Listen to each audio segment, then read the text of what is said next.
નમસ્તે વિદ્યાર્થી મિત્રો. ધોરણ 8 વિષય સામાજિક વિજ્ઞાન, જેની અંદર આપણે પાઠ 7 મહાત્માના માર્ગ પર એકનો અભ્યાસ કરતા હતા. અગાઉના વિડીયોની અંદર આપણે ચંપારણ સત્યાગ્રહ, ખેડા સત્યાગ્રહ, રોલેટ એક્ટ, જલિયાંવાલા બાગનું હત્યાકાંડ તેમજ ખિલાફત આંદોલન વિશે આપણે અભ્યાસ કરી ચૂક્યા હતા. ત્યાર પછી આજના વિડીયોની અંદર આપણે તે પછીનું જે આંદોલન છે કે તે છે અસહકારનું આંદોલન, જેના વિશે આજે આપણે અભ્યાસ કરીશું. અસહકારનું આંદોલન જે ઈસવીસન 1920 થી 1922 દરમિયાન થયું હતું. ગાંધીજીના પોતાનું જે પ્રસિદ્ધ થયેલું પુસ્તક હતું હિન્દ સ્વરાજ, કે તેમણે બાબત નોંધી હતી કે ભારતમાં બ્રિટિશ શાસન ભારતીયોના સહયોગથી સ્થપાયું હતું, કે ભારતના લોકોના સહયોગથી જ બ્રિટિશ લોકો છે કે પોતાનું શાસન આપણા દેશની અંદર સ્થાપી ગયા હતા, અને આ શાસનના સહયોગના કારણે જ તે આજે પણ ચાલી રહ્યું છે.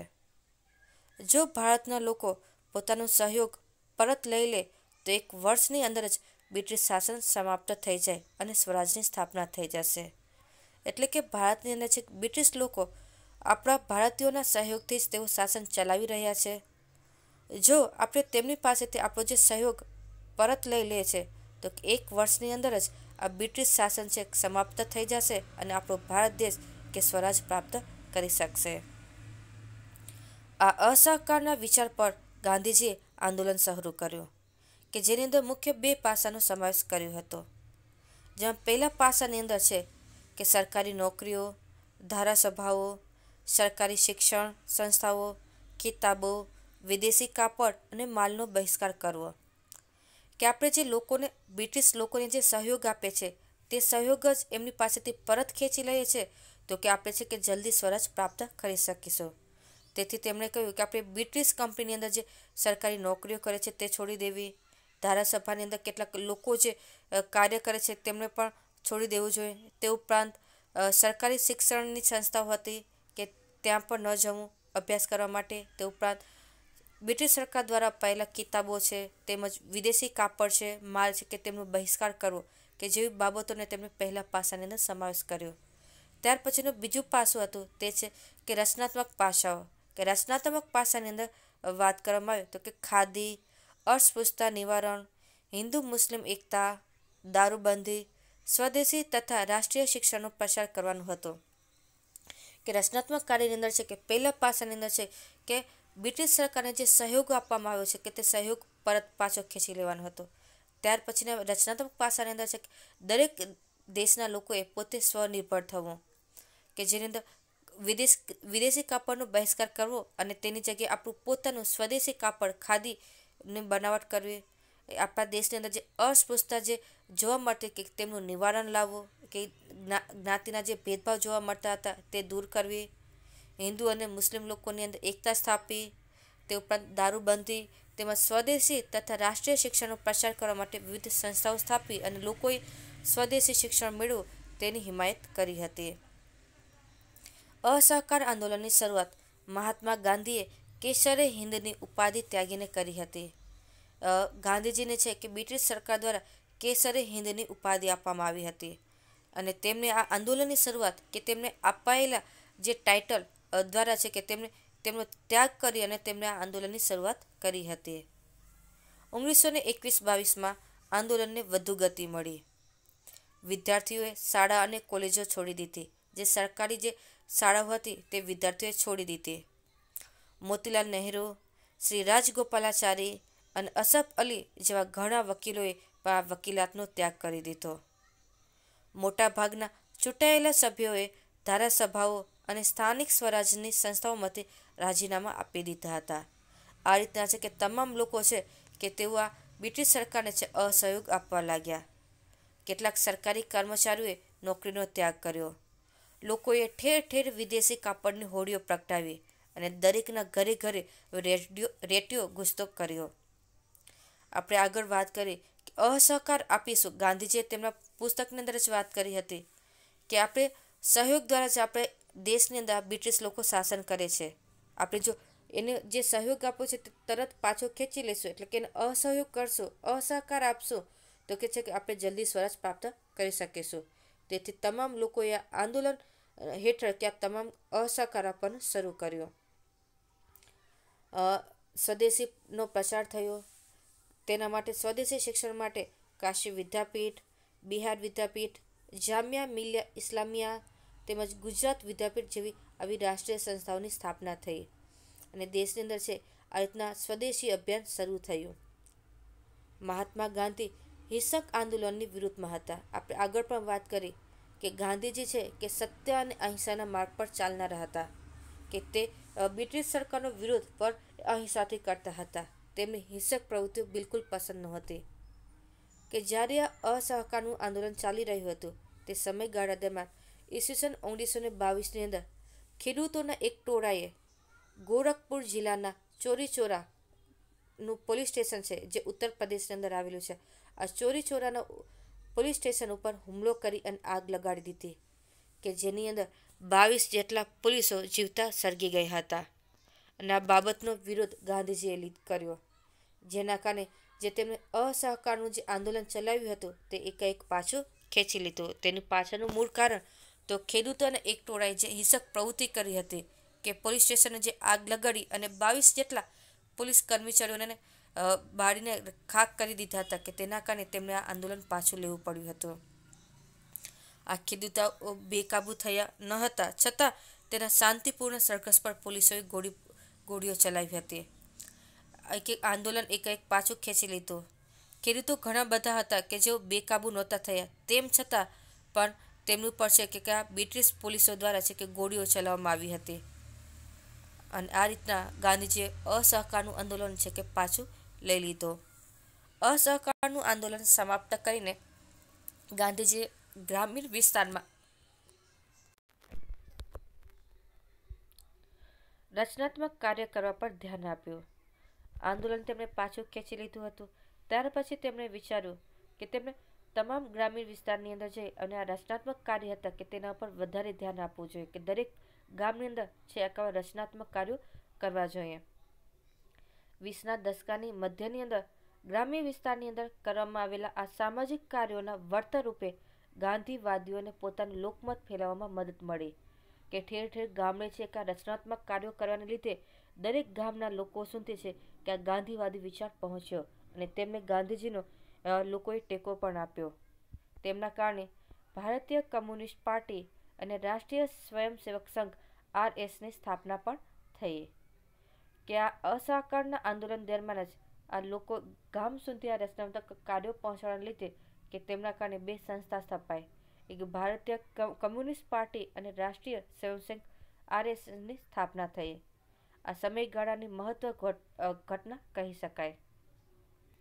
ભારતના ભવિષ્યને જો ધ્યાનમાં લઈએ તો આ પક્ષોના વિચારમાં મોટો તફાવત રહ્યો છે. કે આ બંને જે સંસ્થા હતી આ બંને પક્ષ વચ્ચે જોઈએ તો આ રીતના જોઈએ તો કે વિચારની અંદર ખૂબ જ મોટો તફાવત હતો. અહીં કોષ્ટકની અંદર એક જાણવા જેવી બાબત છે તે જોઈ જઈએ તો કે અસમની અંદર છે કે ગાંધી મહારાજ કી જયના નારા લગાવીને ચાના બગીચાના મજૂરે પોતાનું વેતન વધારવા માંગ શરૂ કરી હતી. કે ઠેર ઠેર ગાંધીજીએ છે કે રચનાત્મક ગ્રામીણ વિસ્તારની અંદર રચનાત્મક કાર્યો કર્યા હતા, કે જેમની અસર હેઠળ આસામની અંદર ચાના બગીચાની અંદર જે મજૂરો કાર્ય કરતા હતા કે તેમણે પણ આ ગાંધી મહારાજ કી જયના નારા દ્વારા પોતાનું વેતન વધારવા માટે આંદોલન કર્યું હતું. ત્યાર પછી ઘણા બધા એવા અસમિયા લોકો હતા કે જેમણે વૈષ્ણવ ગીતની અંદર કૃષ્ણ ભગવાનની જગ્યાએ આ ગાંધીરાજનું યશગાન ગાવા થવા લાગ્યું હતું. ભારતના દેશી રજવાડાઓ પણ ગાંધીજીથી પ્રભાવિત હતા. જે પૈકીના જે ગોંડલના રાજા હતા સર ભગવતસિંહજીએ પણ પોતાના રાજ્યની અંદર આવા રચનાત્મક કાર્યોને વેગ આપ્યો હતો અને તેમણે કન્યા કેળવણીને પણ ઉત્તેજન આપ્યું અને તે માટે કન્યા શિક્ષણ તેમના પ્રદેશની અંદર ફરજિયાત કર્યું હતું. ગુજરાતી ભાષાનો શબ્દકોશ ભગવત ગોમંડલની પણ તેમણે રચના કરાવી હતી. તો આ રીતના છે કે ગાંધીજીની અસર છે કે તમામ પ્રદેશોની અંદર જોવા મળી હતી. ત્યાર પછી આપણે જોઈએ તો કે સાયમન કમિશન. સાયમન કમિશન એ ઈસવીસન 1927ની અંદર થયું હતું, કે જેની અંદર છે કે ભારતનું ભવિષ્ય નક્કી કરવા માટે, ભારતનું રાજકીય જીવન કેવું હશે કે તેમનું ભવિષ્ય નક્કી કરવા માટે ઇંગ્લેન્ડની અંદર છે કે બ્રિટિશ સરકારે છે કે એક કમિશન ભારતની તરફ મોકલ્યું હતું કે તે સમયના બ્રિટિશ સરકારના સાયમનની અધ્યક્ષતાની અંદર એક કમિશન છે કે ભારત મોકલ્યું હતું કે જે ભારતનું રાજકીય જીવન એ ભવિષ્ય નક્કી કરે. ના કમિશનની અંદર છે કે એક પણ ભારતીય પ્રતિનિધિનો સમાવેશ થતો ન હતો.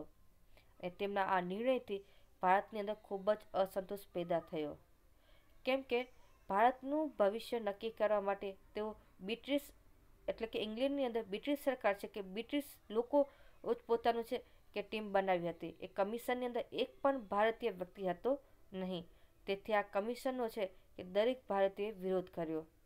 બધા જ રાજકીય સંગઠનોએ આ સાયમન કમિશનનો બહિષ્કાર કરવાનો નિર્ણય લીધો હતો કે જેથી જે સાયમનની અધ્યક્ષતાની અંદર જે એક કમિશન છે કે જે ભારત તરફ મોકલ્યું હતું, તે કમિશનના તમામ સભ્યો જ્યારે ભારત પહોંચે છે કે તે સમયે ત્યારે ત્યાં જ તેમનું વિરોધ પ્રદર્શનોથી તેમનું સ્વાગત કરવામાં આવ્યું.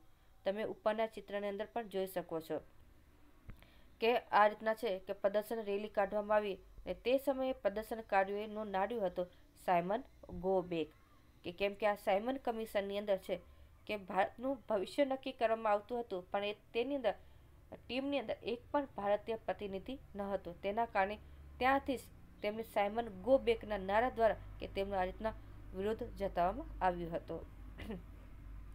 ત્યાર પછી આપણે જોઈએ તો તે છે બારડોલી સત્યાગ્રહ. બારડોલી સત્યાગ્રહ એ ઈસવીસન 1928ની અંદર થયો હતો. અંગ્રેજ સરકારે બારડોલીના ખેડૂતો પર કરવેરાની અંદર 22% જેટલો વધારો કરી દીધો હતો કે જે ખેડૂતો પર જે ટેક્સ મહેસૂલ જે લેવામાં આવતો કે તેની અંદર 22% જેટલો વધારો કરી દીધો હતો. ખેડૂતોએ સરકારને રજૂઆત કરી, પણ સરકાર પર તેમને કોઈ જ જાતની અસર થઈ નહીં. કે ખેડૂતોએ વાત રજૂ કરી કે આ રીતના 22%નો વધારો શક્ય નથી, પરંતુ સરકારે તેમની આ વાત સાંભળી નહીં.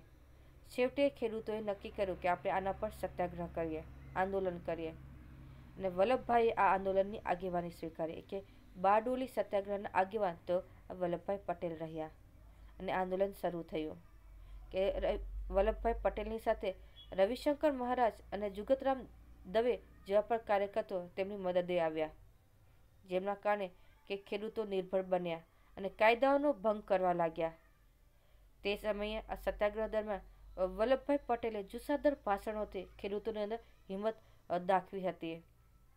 અંતે અંગ્રેજ સરકારે વલ્લભભાઈ પટેલને પૂના બોલાવ્યા અને તે સમયે ખેડૂત પ્રતિનિધિઓની હાજરીની અંદર જ તેમણે આ ન્યાયપૂર્ણ મહેસૂલ નક્કી કરવામાં આવ્યું. કે ન્યાયપૂર્ણ મહેસૂલ જે વધારો કર્યો હતો કે તેની અંદર ઘટાડો કરવામાં આવ્યો અને ખેડૂતોને જે ન્યાયપૂર્ણ રહે તે રીતના મહેસૂલ નક્કી થયો. અને આ સફળ સત્યાગ્રહથી વલ્લભભાઈ પટેલ સરદાર કહેવાયા. તમને પ્રશ્ન પૂછાય કે વલ્લભભાઈ પટેલને સરદારનું બિરુદ કયા સત્યાગ્રહ દરમિયાન મળ્યું, તો જવાબ આવશે બારડોલી સત્યાગ્રહ. કે બારડોલી સત્યાગ્રહની અંદર વિજય થવાથી વલ્લભભાઈ પટેલ એ સરદાર તરીકે ઓળખાયા. અહીં પણ એક જાણવા જેવી બાબત આપેલી છે કોષ્ટકની અંદર, તે આપણે જોઈ જઈએ. સત્ય માટેનો આગ્રહ એટલે કે સત્યાગ્રહ. બ્રિટિશ સત્તાને એનો અનુભવ થયો કે 20મી સદીથી આ સત્યાગ્રહ શબ્દને અંગ્રેજી ભાષામાં સમાવી લેવાયો. અંગ્રેજી ભાષીને આ શબ્દનો અર્થ સમજાવવો નથી પડતો. સત્તાના દુરુપયોગની સામે આ એક નૈતિક આંદોલન છે. વિદેશની અંદર માર્ટિન લ્યુથર કિંગ અને નેલ્સન મંડેલા પર આ પદ્ધતિની ખાસ અસર પડી હતી. અને આજે વિશ્વના કોઈ પણ ભાગની અંદર આ પ્રકારના આંદોલન માટે સત્યાગ્રહ શબ્દ વાપરી શકાય છે. આપણે આ શબ્દ આજે આંતરરાષ્ટ્રીય બની ચૂક્યો છે કે આપણા દેશનો જે આ શબ્દ છે, જે ગાંધીજીએ આપેલો આ સત્યાગ્રહ આજે આંતરરાષ્ટ્રીય શબ્દ બની ચૂક્યો છે. ત્યાર પછી જોઈએ તો તે છે નહેરુ અહેવાલ 1928ની અંદર.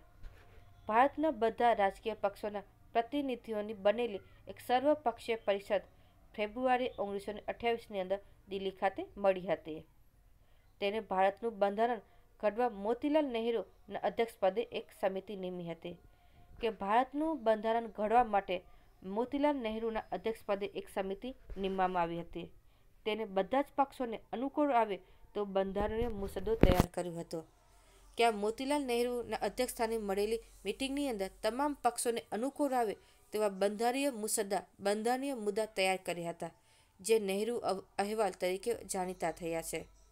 પરંતુ મુસ્લિમ લીગની અસંમતિને કારણે સરકારે તેનો અસ્વીકાર કર્યો કે તે સમયે એક અલગ મુસ્લિમ લીગ પણની સ્થાપના થઈ હતી. આ મુસ્લિમ લીગે આ બંધારણીય મુસદ્દાનો છેક અસંમતિ દર્શાવી અને તેના કારણે છે કે તે સમયની સરકારે તેનો અસ્વીકાર કર્યો. તમે બાજુમાં ચિત્ર જોઈ શકો, ફોટો જોઈ શકો, તે છે મોતીલાલ નહેરુનો. ત્યાર પછી આપણે જોઈએ તો પૂર્ણ સ્વરાજનો ઠરાવ 1929. નહેરુ રિપોર્ટ અનુસાર સંસ્થાનિક સ્વરાજ્યને મુદ્દે ઊભા થયેલા વિવાદને ઉકેલવા માટે સરકારને અપાયેલ મુદત પૂરી થતી હોવાથી કોંગ્રેસે લાહોર મુકામે જવાહરલાલ નહેરુની અધ્યક્ષતાની અંદર એક અધિવેશન બોલાવ્યો. કે નહેરુ જે રિપોર્ટ આપવામાં આવ્યો કે તેના મુજબ કે સંસ્થાનિક સ્વરાજ મુદ્દે જે વિવાદ ઊભો થયો હતો એ વિવાદને ઉકેલવા માટે જે સરકારને જે મુદત આપવામાં આવી હતી તે મુદત પૂરી થઈ હોવા છતાં પણ તેનો ઉકેલ આવ્યો ન હતો, કે જેના કારણે કોંગ્રેસે લાહોરની અંદર જવાહરલાલ નહેરુની અધ્યક્ષતાની અંદર એક અધિવેશન બોલાવ્યું. સરકારનો કોઈ પ્રતિસાદ ન મળતા રાવી નદીના તટે મળેલ અધિવેશન પૂર્ણ સ્વરાજ અંગેનો ઠરાવ પસાર કર્યો કે તે સમયે સરકારે કોઈ પણ જાતનો પ્રતિસાદ આ લોકોને આપ્યો નહીં. તેથી રાવી નદીના કિનારે આ અધિવેશન જે મિટિંગ ભરાય કે તેને પૂર્ણ સ્વરાજ અંગેનો ઠરાવ પસાર કર્યો. ત્યારબાદ 26મી જાન્યુઆરી 1930ના રોજ આ સંદર્ભે કોંગ્રેસે સ્વતંત્રતાના સોગંદ લીધા હતા કે રાવી નદીના કિનારે પૂર્ણ સ્વરાજનો ઠરાવ પસાર કર્યો અને ત્યારે નક્કી કર્યું કે આપણે 26મી જાન્યુઆરી 1930ના રોજ કોંગ્રેસ સ્વતંત્રતાના સોગંદ લીધા કે આપણા દેશને આઝાદ કરવાના છે 26મી જાન્યુઆરી 1930.